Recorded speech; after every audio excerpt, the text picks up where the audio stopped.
Welcome to another edition of the Five Star Zone. I'm your host, Rico Beard, and want to recap the week that was the Big Ten hoops. And guys, if you haven't been watching Big Ten hoops, I get it. You've been watching a ton of football in the NFL, especially with the Lions in their long run. But let me reintroduce you to college basketball. And here's the thing. It looks as if it's Purdue's conference to run away with, but a lot of things have been happening in this conference. And just like every year, it looks like it's going to come down to the final games to see where the seeding is going to be. Now, it looks today the two top teams played each other on Sunday in Purdue and Wisconsin. And in a game that went kind of back and forth, Purdue found their way to eventually end up winning the game. Purdue wins 75-69.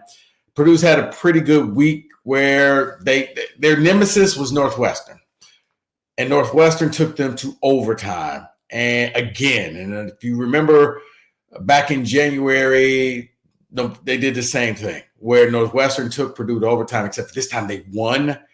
Well, earlier this week, Northwestern loses to Purdue. They lose. Purdue wins 105-96, and probably may have been one of the most lopsided games called for fouls, where Purdue ends up with 40. They shoot 46 free throws. Northwestern shoots, I think, 7 or 8.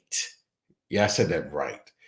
Quite a disparaging number between the two. Chris Collins gets tossed out of the game. And you know what? Here's the thing. If you're going to get tossed out of the game, do what Chris Collins did. Earn that money. Because he got fined $5,000 and he gave you $5,000 worth of entertainment. You got $5,000 worth of frustration. Even if you weren't a Northwestern fan, you saw that it was wrong. The Purdue player, and it gets just to tell you why, late in the game, Northwestern still had a shot at trying to tie this game up. And on the baseline, the Purdue player hooks the Northwestern's player's leg. They both foul right in front of the referee. Referee calls the foul on the Northwestern player. He loses it. And, they shoot the free throw, the play goes on. They call a tech, 2 techs on him. They get 4 shots. When you see the score, it wasn't indicative of the game because it ended up being like an additional 6 points being scored just off of free throws late in the game. That's what made it look not as bad. But, yeah, they ended up winning the game 105-96. It really wasn't like that. It was really like around a 99-96 game. And then all of a sudden all the fouls happened and hence the big score. But Purdue is clearly head and shoulders above everybody else in the Big Ten. They're going to be the number 1 seed, barring just an epic collapse with Zach Edey getting injured. But right now, Purdue's sitting at 10-2 atop of the Big Ten.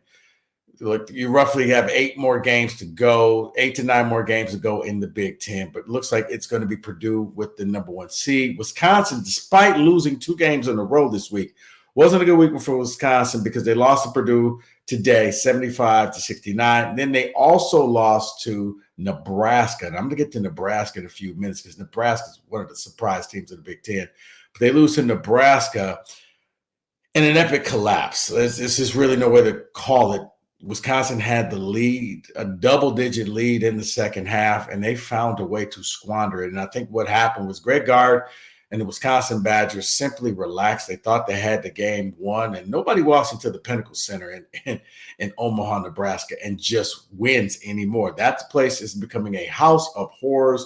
Nebraska wins 80-72, and what was just a shocker of a game. I think a lot of people, if you were watching this game, if you put money on this game, you turned this game off because, well, you thought it was over. Everybody thought it was over.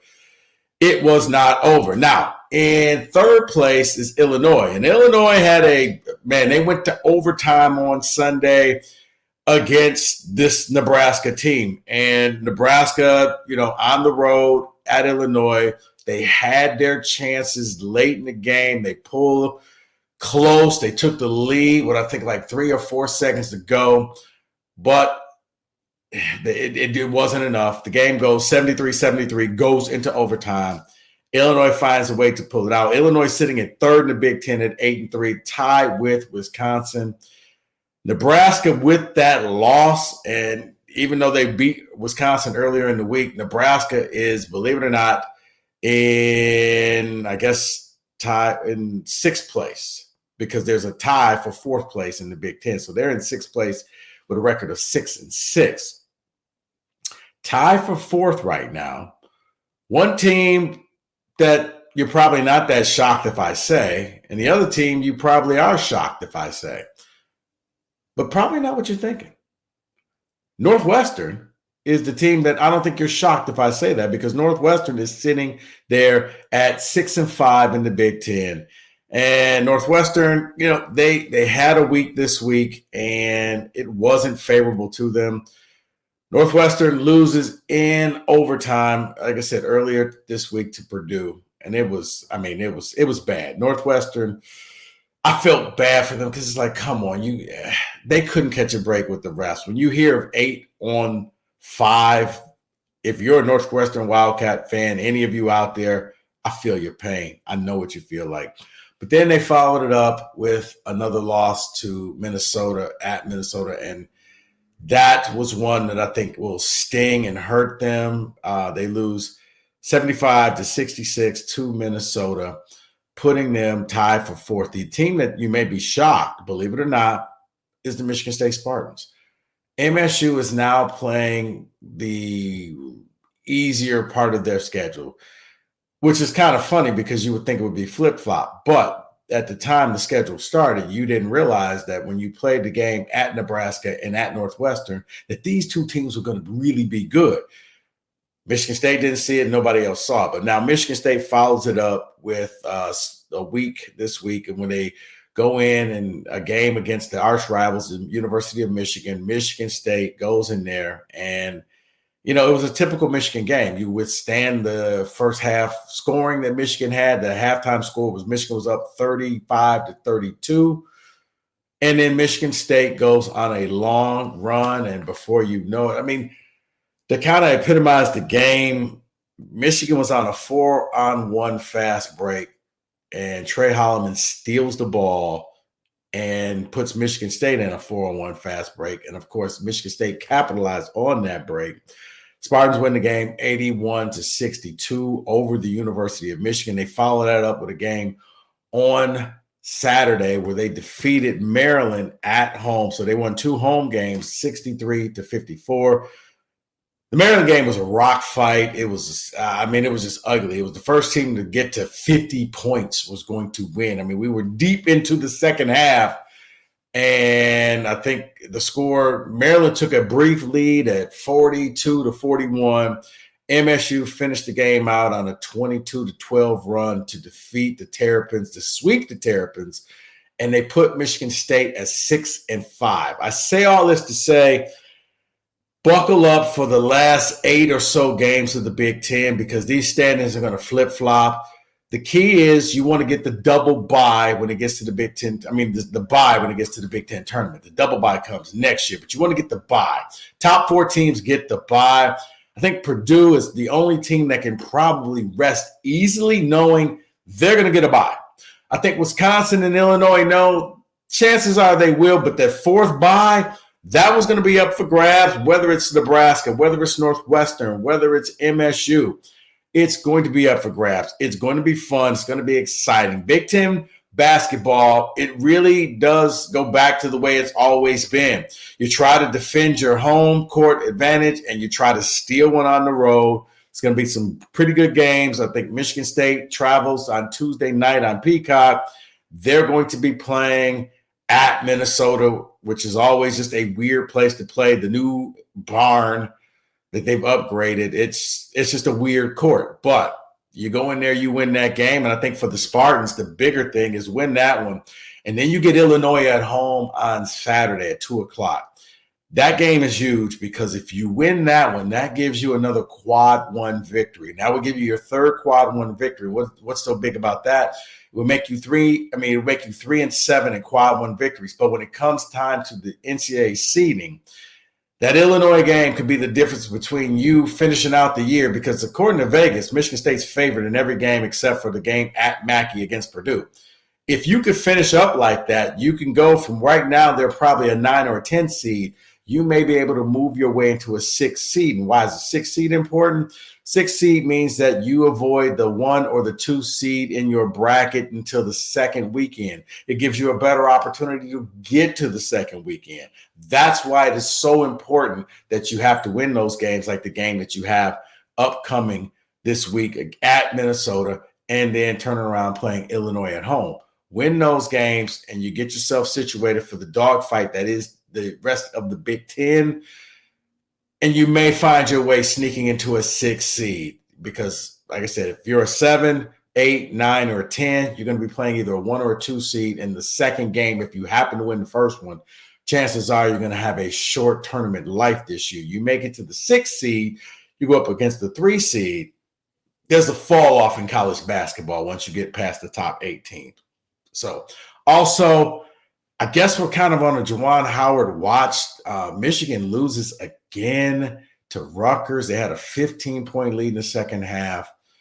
It's all falling apart. Michigan's had this, they've just collapsed in the second half of all of their games. And it's kind of funny because you saw a little bit of finger pointing, and the finger pointing actually came from the coach who, they were talking, and he was saying that, that back during COVID, they had a formula that would win. And, they've won before at Michigan, but for some reason it's not happening. But, he basically just kind of paraphrased and was like, I don't coach that shit. And actually, yeah, if the players, I look at it like this as an instructor. If my class is not understanding something, if the entire class is just not getting an assignment, that's on me. I got to fix that. If one person is not getting it, well, now I got to spend some time with that person. If an entire team is just not getting the concept of what you're teaching in practice, maybe there's a disconnect in practice of what the coaching staff is doing, and you need to break down and look at what are the deficiencies that the coaching staff is doing rather than blame the players for that. But Juwan came out and said, hey, maybe I'll play the walk-ons. And right now, Michigan is sitting in last place. I don't think that they were ever in last place, even under Brian Ellerby. Just to put things in perspective, this is new territory for Michigan. And I don't know, it's almost like you're on a Juwan Howard watch to see how long this goes before they make a change. I mean, good thing this is not next year, because that means the Wolverines probably would not make not the NCAA. Well, they're not going to make the NCAA tournament, but they wouldn't make the Big Ten tournament, because remember, the Big Ten is not taking the worst 3 teams next season. Fortunately for Michigan, you will go. It means that you're probably going to be playing on, Wednesday? Yeah, I think the first games are Wednesday night. So yeah, they're going to be in the Wednesday night games. They'll get you to the Thursday, and then hoping that they can make it, as far as they can go to maybe steal a bid. But right now things look bleak. You got a part-time point guard and Doug McDaniel, and the Juwan Howard watch is on. So we'll keep tabs of that. But just to give you a brief welcome back to the world of college hoops, to those who haven't been paying attention because you've been so focused on the NFL. Big Ten hoops is still exciting. It's still, every game matters. Every game counts. And I will be here with you throughout the remainder of the Big Ten hoops season. So stick around, buckle up, and let's have some fun. I'm your host, Rico Beard. Thank you for watching and subscribing to the 5 Star Zone. I will be back later on this week. I'll see you then.